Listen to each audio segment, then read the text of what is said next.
बिस्मिल्लाहिर्रहमानिर्रहीम। जैसे कि हर रोज मुमलकत खुदादाद में नए नए कवानीन पास हो रहे हैं, नए नए ऑर्डिनेंस पास हो रहे हैं, इससे भी हटके नए नए अहकामात सादिर हो रहे हैं। रोज एक नया या तो नोटिफिकेशन करके कोई ना कोई बोझ या बार आवाम पर डाल दिया जाता है, और उससे भी बढ़कर एक स्टेप फॉरवर्ड होके बगैर किसी नोटिफिकेशन और किसी पेशगी इतला के जो नया प्रोसेस शुरू हुआ है वो ये है कि बगैर किसी नोटिफिकेशन, बगैर किसी इतला, बगैर किसी पेशगी आपको बताए आपके बिल्स में एक नया टैक्स कह दें या जो भी कह दें, इजाफा कह दें, जिसको मीटर रेंट की हेडिंग दी गई है।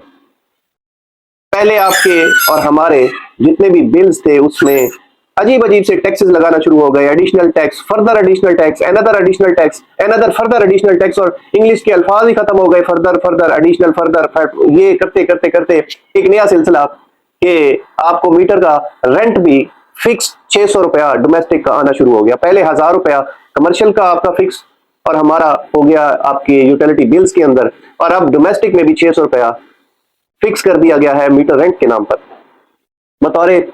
कानून के तालिब इल्म, क्योंकि हम कर तो कुछ नहीं सकते लेकिन कम से कम आगाही दे सकते हैं कि ये जो मीटर होता है, आप अक्सर सोशल मीडिया पर ये वायरल पेशावर हाई कोर्ट की जजमेंट पढ़ते हैं, लेकिन वो एक हुक्म है हाई कोर्ट का, उसका सब्सटेंटिव लॉ मतलब उसका कानून मौजूद है, उस पर कभी किसी ने डिस्कस नहीं किया। तो जब किताबों को खोला मैंने तो मुझे एक कानून, बेसिक कानून मिला जो एंग्लो सेक्शन है, मींस पाकिस्तान बनने से भी पहले का है, जिसे इलेक्ट्रिसिटी एक्ट 1910 कहा जाता है। Electricity act 1910 section 26 sub section 3 categorically ये चीज कहती है कि जो सारिफ है वो मीटर का मालिक होता है।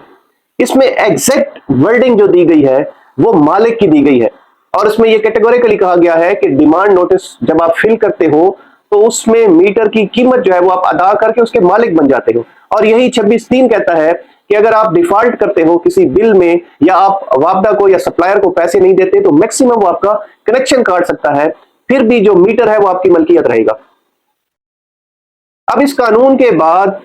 क्या जवाब बनता है कि एक मालिक से उसी के घर का एक शख्स जो मोहल्ले का बदमाश है वो किराया लेना शुरू कर दे।